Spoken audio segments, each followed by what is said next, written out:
Welcome to sports life. আপনাদের সাথে আছি আমি মঞ্জুরি আজাদ এবং সেই সঙ্গে রয়েছে আমি সৈয়দ আবিদ হোসেন সামি। ঢাকা ডার্বি ঠিক এই মুহূর্তে চলছে আবাহনী এবং মোহামেডানের মধ্যে, এবং ফেডারেশন কাপ শুরুর সপ্তাহে আবাহনী এবং মোহামেডানের মধ্যকার একটা দ্বৈরথ। আমি তোমাকে একটা প্রশ্ন আসলে করি, সেটা হচ্ছে তুমি কি ওয়াসিম ইকবালের নাম শুনেছো? বাংলাদেশের সাবেক ফুটবলার।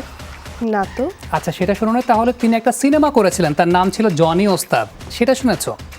না, সেটা তো শোনার প্রশ্নই আসে না আসলে। এনিওয়েজ, তোমাকে একটা ঘটনা বলে দর্শক যারা আছেন তারাও বিষয়টা একটু মজাই পাবেন। তা হচ্ছে ওয়াসিম ইকবাল একটা সিনেমায় অভিনয় করেছিলেন এবং সেই সিনেমায় তার নায়িকা ছিলেন অঞ্জু ঘোষ। একটা দৃশ্য ছিল, তা হচ্ছে তাকে মোটরসাইকেল চালাতে হবে এবং পেছনে অঞ্জু ঘোষ থাকবেন। ব্যাপার যেটা হয়েছিল যে তিনি মোটরসাইকেল ঠিক মতো চালাতে পারতেন না, তো ওই শুটিংয়ের সময়টাই তাকে মোটরসাইকেল চালাতে হবে। তো তিনি মোটরসাইকেল চালিয়েছিলেন বটে, তবে অঞ্জু ঘোষ পেছন দিক থেকে পড়ে গিয়েছিলেন, তাকে রেখেই তিনি। অসাধারণ একটা। তুমি এটা জানলে কোথা থেকে? এটা আমাকে আসলে আমাদের স্পেশাল করেসপন্ডেন্ট মনজুর ভাই, তিনি ওই ছবিটা দেখেছেন, সেই কাহিনীগুলো জানেন, তিনি আমাকে বলেছেন। তবে এটা বলার পেছনে মূল উদ্দেশ্যটা হচ্ছে যে একটা সময় ফুটবলারদের জনপ্রিয়তা এত আকাশচুম্বী ছিল যে তারা সিনেমাতে অভিনয় করার জন্য ডাক পেতেন, এবং সেই সঙ্গে এমনও হয়েছে তার নায়িকা অঞ্জু ঘোষ ছিলেন, যেটা এখন কল্পনাই করা যায় না। এক্স্যাক্টলি। এখন তো মানে ফুটবলের ব্যাপারে এখন অনেক ধরনের মানে দেখা যাচ্ছে যে এখনকার খেলোয়াড়দের অনেক কমপ্লেইনস হচ্ছে গিয়ে ফেডারেশনের প্রতি আর অনেক কিছুর প্রতি। তো সেই সাথে আমরা এখন অ্যাকচুয়ালি জানবো যে আমরা কিন্তু আসলে এখন একটা ম্যাচ চলছে, সেই ম্যাচ আসলে খুব একটা এক্সাইটিং একটা পর্যায়ে যাচ্ছে। এক্স্যাক্টলি। তবে ম্যাচটা হচ্ছে আবাহনী এবং মোহামেডান। তোমার আমার ব্যবধান আবাহনী মোহামেডান 90-এর দশকের একটা জনপ্রিয় গান। তবে এখনকার বাস্তবতায় সে ব্যবধান বেড়েছে বহু গুণে। আবাহনী তার দাপট কিছুটা ধরে রাখলেও সাদা কালো অধ্যায়কে রঙিন করতে পারেনি মোহামেডান। ঐতিহ্যের ঝান্ডাও চলে যাচ্ছে নতুনদের হাতে। আধুনিক ফুটবলে তাল মেলাতে এক অসম যুদ্ধ এই দুই শিবিরে। মাঝে তবু এতই ব্যবধান, তুমি আবাহনী আমি মোহামেডান। ব্যবধানটা কি শুধুই তুমি আমিতে?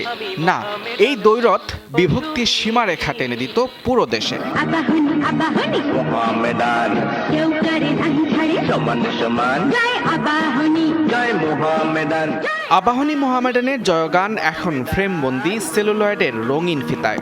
আবেদন হারিয়েছে ঢাকা ডার্বি, এখন আর বিভক্ত হয় না ঢাকা শহর। বিশেষ করে সাদা কালো যুগের উজ্জ্বল মোহামেডান মলিন হয়েছে সেই কবেই। তাই তো চ্যালেঞ্জ জানানো হয় না আকাশী নীল শিবিরকে। বনেদি ভাবটাও আর নেই আবাহনীর। আধুনিক ফুটবলে দলটি হারিয়েছে তার পুরনো জৌলুস। নতুন কর্পোরেট দলগুলোর দাপটে শিরোপা জেতা হয়নি সবশেষ মৌসুমে। তাতেও চিরচেনা সেই ভাবলেশহীন আবাহনী শিবির। তারা প্রাচীনপন্থী হয়ে পড়েছে, তারা আধুনিকতাকে ঠিক আলিঙ্গন করতে পারছে না। তাই এটা খুবই শঙ্কার মনে হয় আমার কাছে। দেশের ফুটবল ঐতিহ্যের পরম্পরার কি হাত বদল হতে চলছে? বাগ বদল নাকি ঘুরে দাঁড়ানোর গল্প, সেটি সময়ই বলে দেবে। তবে মোহামেডান যেটি করছে সেটি হতে পারে অস্তিত্ব রক্ষার লড়াই। নতুন জার্সিতে পুরনো জৌলুসকে জাগিয়ে তোলার চেষ্টা।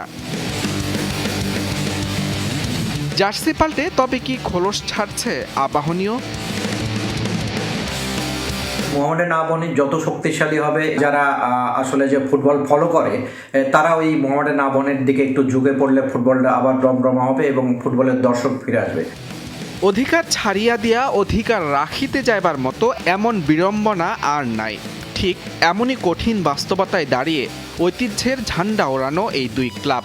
প্রশ্ন, ফেলে আসা পুরনো মসনদ আর কি ফিরে পাবে এই দুই জায়ান্ট, নাকি নস্টালজিয়া হয়ে থাকবে আবাহনী মোহামেডান দ্বৈরথ? মুজরাবেন তারেক, যমুনা স্পোর্টস, ঢাকা। আসলে আমরা হচ্ছে কি কোয়াইট আনলাকি, কারণ আমরা হচ্ছে কি আবাহনী এবং মোহামেডানের যে এই দ্বৈরথটা, এটা আমরা বেশ মিস করেছি এবং আমাদের সময় আমাদের জেনারেশন আসলে ওভাবে করে পাইনি। আমি বিট লাকি তোমার চাইতে, কারণ সেই উত্তাপটার কিছুটা আমি আসলে টের পেয়েছি, যেটা তোমার একেবারে পাওয়ার কথা না। যেটা এখন তোমরা হয়তো বা ম্যানচেস্টার ডার্বি কিংবা দেখা যায় যে বার্লিন ডার্বি, ইনফ্যাক্ট দেখা যায় যেটা মাদ্রিদ ডার্বি, সেইগুলো নিয়ে কথাবার্তা হয়। তবে আবাহনী মোহামেডান সেই জায়গাটা কিন্তু একটা অন্যরকম ব্যাপারই ছিল সেই জেনারেশনের কাছে। তবে এই মুহূর্তে খেলা চলছে এবং একেবারে প্রথমার্ধের শেষ দিকের খেলা চলছে, 2-0 আবাহনী এগিয়ে আছে। আমরা একটু স্টেডিয়ামের অবস্থাটা জানতে চাই। আমাদের সহকর্মী মামুনুর রশিদ এই ম্যাচটি কভার করছেন। মামুন আমাদের সঙ্গে যুক্ত হচ্ছেন। মামুন, আপনার পাশে খুব সম্ভবত সাব্বির ভাই রয়েছেন, যিনি বাংলাদেশ ফুটবলের একজন legend, in fact Mohammedan legend Syed Rumman Bin Wali Sabbir, যাকে বলা হয় আসলে যে বাংলার ম্যারাডোনা এবং বাংলাদেশের ফুটবল ইতিহাসের অন্যতম সেরা প্লেমেকার। সাব্বির ভাইয়ের কি এই মুহূর্তে একটু মনটা খারাপ কিনা? কারণ আবাহনী 2-0 এগিয়ে আছে, মোহামেডান পিছিয়ে পড়েছে। ওভারঅল স্টেডিয়ামের এনভায়রনমেন্টটা কেমন?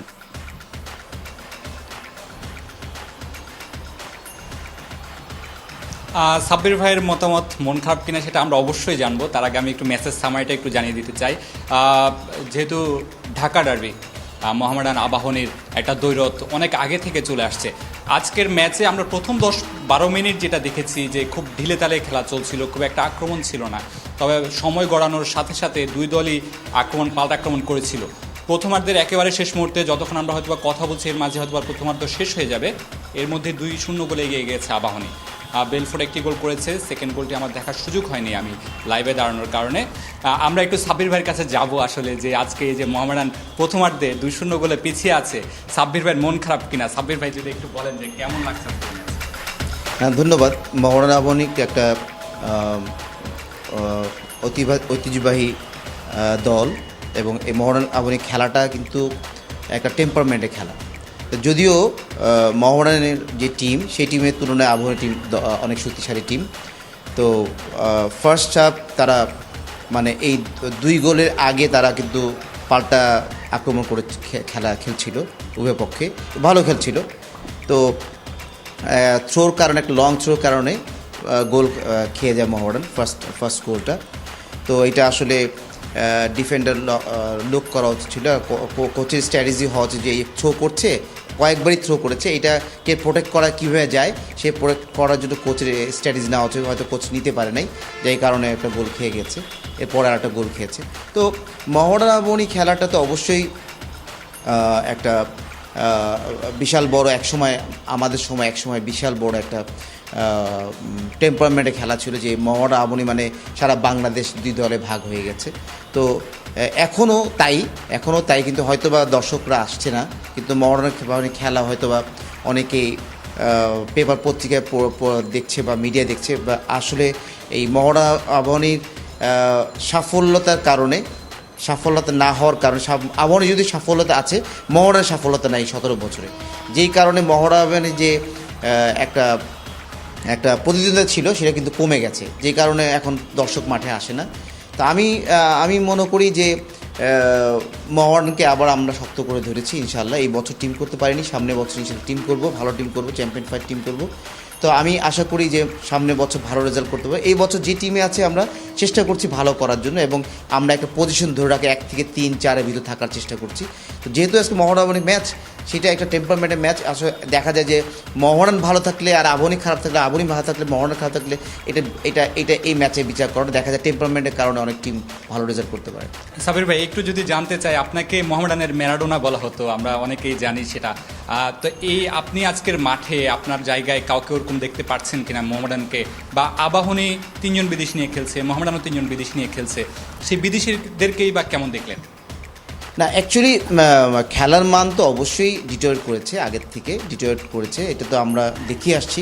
কারণ এটা প্রমাণ হলো আমাদের র্যাঙ্কিং চলে গেছে 190-তে, 85, 90-তে চলে গেছে। এতে বোঝা যায় যে আমাদের খেলার মান কমে গেছে, এবং খেলোয়াড়ও তৈরি হতে পারে। আমাদের যারা স্টার বলতাম, স্টার খুঁজে পাওয়া যায় না এখন। কাউকে নাম করে যে কাউকে খেলা দেখতে আসবে, সে কোনো স্টার খুঁজে পায়। ফুটবলে তো অবশ্যই ক্ষতি হয়ে গেছে। তো ফুটবলকে রিকভারি করার জন্য এটা দরকার, এবং এটা ফুটবল ফেডারেশনের উপর দায়বদ্ধতা আসে, এবং ক্লাবগুলির উপরে বর্তায়। কারণ ক্লাবগুলি যদি ভালো টিম করে এবং ভালো খেলার চেষ্টা করে, তাহলে ক্লাবগুলি ভালো প্লেয়ার তৈরি করতে পারে এবং ডিস্ট্রিক্ট ফুটবল তৈরি করতে পারে। সেই ডিস্ট্রিক্ট ফুটবলগুলি খেলার জন্য এটা টোটাল ফুটবল ফেডারেশন প্ল্যানিংয়ের উপর ডিপেন্ড করছে। প্ল্যানিংটা যদি সুষ্ঠু হয় এবং 5 বছর যদি ভালো প্ল্যানিং করতে পারে, তাহলে আবার হয়তো ভালো স্টার প্লেয়ার দেখা যাবে।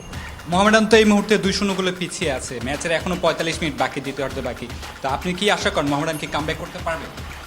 না, আমার খেলা দেখে যতটুকু মনে হচ্ছে যে আবাহনীকে মানে কিছু প্লেয়ার আছে আবাহনীর, বিদেশি প্লেয়ার, এই বিদেশি প্লেয়ারের সাথে তারতম্য, খুব লোকাল প্লেয়ারদের সাথে খুব তারতম্য আমি দেখছি না, বিদেশি প্লেয়ারের হয়তো কারণে তারতম্য দেখছি। আর আমার কাছে যেটা মনে হচ্ছে আবাহনীর ক্ষেত্রে যে লং থ্রোটা তাদের ইফেক্টিভ হচ্ছে, বা ক্রসিং করে বা পেনিট্রেশন করে যে বলগুলি গোল করা সেই ধরনের কোনো অ্যাটাক আমি দেখতে পাইনি। ধন্যবাদ। আমাদের সাথে সাব্বির ভাই ছিলেন, মোহামেডানের খেলেছেন অনেক বছর ধরে, আমাদেরকে মোহামেডান আবাহনী ম্যাচ সম্পর্কে বলছিলেন। আরেকটু যদি জানিয়ে রাখি, এই ম্যাচকে কেন্দ্র করে মাঠে প্রায় 400-500 মতো দর্শক সমাগম হয়েছে। মামুন, আপনাকে অসংখ্য ধন্যবাদ। আজকে আসলে আমাদের ডিউটিটা মামুন মাঠ থেকে পালন করলেন, সেই কারণে একটা অনেক বড় ধন্যবাদ। বললেন যে 400-500 দর্শক অবশ্যই স্বাস্থ্যবিধি মেনেই তারা মাঠে প্রবেশ করেছেন, সেটা আমরা প্রত্যাশা করতে চাই। তবে 400-500 থেকে একটা বিষয় মনে পড়লো, তা হচ্ছে সর্বশেষ 4 যে ঢাকা ডার্বি হয়েছে এর মধ্যে 3টা জয় আবাহনীর, 1টা জয় হচ্ছে মোহামেডানের। এবং এর আগের মজার বিষয়টা হচ্ছে যে এর আগের যে ম্যাচটা হয়েছিল আবাহনী মোহামেডান, আবাহনী 4-0 জিতেছিল, মোহামেডান তার আগের ম্যাচটা 4-0 জিতেছিল, এখন আবাহনী 2-0 এগিয়ে আছে। সবচেয়ে বড় কথা হচ্ছে যে আমাদের শুভকামনা করা উচিত যে বাংলাদেশের ফুটবল আবাহনী মোহামেডানের যে ক্রেজটা ওটা যাতে আবার ব্যাক করে এবং আমাদের জেনারেশন যাতে একটু হলেও সেই ক্রেজটা একটু ফিল করতে পারে। আমি খেয়াল করেছি যেদিনই আমি ব্লু কালারের ব্লেজার পরি তুমি সেদিন ব্ল্যাক পরো, আজকে আমি ব্ল্যাক পরেছি, আজকে তুমি ব্লু পরেছো কেন? না, আজকে একটা কারণ আছে, তা হচ্ছে আজকে যদি আমি ব্ল্যাক পরতাম তাহলে আপনারাই বলতেন যে আমি মোহামেডানের সাপোর্টার, যেটা আমি আসলে একেবারেই না। তাহলে কি আমি ব্ল্যাক পরেছি বলে কি আমি মোহামেডানের supporter? Anyways, whatever it is, আমি আসলে ঘুরি তুমি কার আকাশে ওরো এই গানটাই আমি শুনছিলাম এবং আমার খুব পছন্দের একটা গান। এখন প্রশ্নটা হচ্ছে যে ঘুড়ি যার আকাশে উড়ুক না কেন, ঘুড়ির নাটাইটা কার কাছে থাকে? আবুধাবি টি10 লিগে সুযোগ পেয়েছেন অর্ধ ডজন বাংলাদেশি ক্রিকেটার, কিন্তু সুযোগ পেলেই তো আসলে হয় না, এক্ষেত্রে লাগবে বিসিবির এনওসি।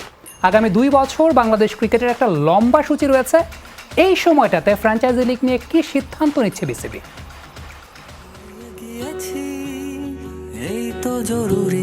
জরুরি খবর হচ্ছে হারিয়ে যাননি নাসির, ফিনিশড হননি মিস্টার ফিনিশার। অবাক দুচোখে ছায়া কাপে ভয়ে অভিমানে হারিয়ে যাওয়ার নিয়ম যে নেই এখানে। দেশের ক্রিকেটে যার ভবিষ্যৎ ধুধু মরুভূমির মতো, মরুর বুকে তার আশাতে ফুল ফুটেছে। স্বীকৃত ক্রিকেটের নতুন হটকেক আবুধাবি টি10 লিগে তাকে দলে ফিরিয়েছে পুনে ডেভিলস। মরুর বুকে ঝড় তোলার সুযোগ পেয়েছেন নাসির সহ অর্ধ ডজন বাংলাদেশি ক্রিকেটার। আফিফ, মোসাদ্দেক, নাসির, তাসকিনদের সঙ্গে যুক্ত হয়েছে মেহেদী এবং মুক্তার আলীর নাম। থাকলে সুযোগ যেতাম চলে মঙ্গলে বা নেপচুনে। মঙ্গল বা নেপচুন নয়, এক্ষেত্রে হয়তোবা আবুধাবি যাওয়া হচ্ছে না অনেকের, কারণ ঘুড়ির নাটাইটা যে বিসিবির হাতে। আমাদের তো অলরেডি আমরা একটা অ্যাডভাইজারি নোট দিয়েছি। এখন যেহেতু আমাদের সামনে অনেক খেলা আছে, সামনে ওয়েস্ট ইন্ডিজ আসছে, তো এই জন্য আমরা ক্রিকেটারদের অন্য বাইরে খেলার জন্য আমরা এনকারেজ করছি না, এবং প্রতিটা প্লেয়ারকে অ্যাডভাইজারি নোট দেওয়া হয়েছে যাতে ক্রিকেট বোর্ডের অনুমতি ছাড়া যাতে তারা বাইরে কোনো খেলায় যাতে অংশগ্রহণ না করে। করোনার রেশ কাটিয়ে জানুয়ারিতে মাঠে ফিরছে বাংলাদেশ। 2021-22 বাংলাদেশের সামনে রয়েছে 110টির উপর আন্তর্জাতিক ম্যাচ। সবকিছু ঠিকঠাক থাকলে সন্ন্যাসী হয়ে টিম হোটেলে ঘাঁটি গাড়তে হবে সাকিব তামিমদের। এই লম্বা সূচিতে প্রয়োজন পড়বে রিজার্ভ বেঞ্চেরও, তাই কোনো রিস্ক নিতে চায় না বাংলাদেশ ক্রিকেট বোর্ড। আনুষ্ঠানিক ঘোষণা না আসলেও ধরে নেয়াই চায় বিসিবির গুডবুকে থাকা ক্রিকেটারদের খেলা হচ্ছে না আবুধাবি টি10 লিগ। সেক্ষেত্রে আরও একটা প্রশ্ন চলে আসে, নিষেধাজ্ঞা কাটিয়ে মাঠে ফেরা সাকিব আল হাসান যদি 2021 IPL এর দল পান, সেক্ষেত্রে সাকিবের ঘুড়ির নাটাইটাও কি টেনে ধরবে বিসিবি? সৈয়দ আবিদ হোসেন সামি, যমুনা স্পোর্টস। প্রশ্নটা কিন্তু আসলে এখানে থেকেই যায়, কারণটা হচ্ছে যে বিসিবি আলটিমেটলি কি ডিসিশনটা নেবে সেখানেও একটা প্রশ্ন আছে। আমরা যেমন গতকাল দেখছিলাম যে 6 জন সুযোগ পেয়েছেন প্লেয়ার্স ড্রাফটে যারা আবুধাবি টি10 লিগ খেলবেন, কিন্তু বিসিবির এক্ষেত্রে একটা পলিসি আছে যে আগামী বছর যেহেতু প্রচুর খেলা রয়েছে বাংলাদেশের, রিজার্ভ বেঞ্চের খেলোয়াড়দেরও প্রয়োজন পড়বে, ব্যাকআপ প্লেয়ার্স প্রয়োজন পড়বে, সেক্ষেত্রে বিসিবি হয়তোবা এরকম একটা সিদ্ধান্তে আসতে পারে যে এনওসি দেয়া থেকে বিরত থাকতে পারে। এক্স্যাক্টলি, সামনে উইন্ডিজ সিরিজও আছে, ওই সিরিজের জন্য হয়তোবা একটা ডিফারেন্ট কোনো সিদ্ধান্ত আসতে পারে আমার কাছে। উইন্ডিজ সিরিজের পরও একটা বিশাল সূচি, আমরা যেমনটা খুব মজা করে বলি না যে আগামী 1-2টা বছর হয়তোবা ক্রিকেটারদের সন্ন্যাসী হয়েই থাকতে হবে, কারণটা হচ্ছে প্রচুর পরিমাণে খেলা হচ্ছে। করোনার কারণে অনেকগুলো সিরিজ ভেস্তে গেছে বাংলাদেশের, আর সেগুলোর একটা রিশিডিউলিংয়ের ব্যাপার রয়েছে। আমরা অলমোস্ট 110 বা 111টা ম্যাচের আন্তর্জাতিক ম্যাচের কথা শুনেছিলাম, যেটা হয়তো বা আগামী 2 বছরে বাংলাদেশ ক্রিকেট টিম খেলতে যাচ্ছে। সেখানে আবার রিশিডিউলড হতে পারে, ম্যাচ বাড়তেও পারে, কমতেও পারে।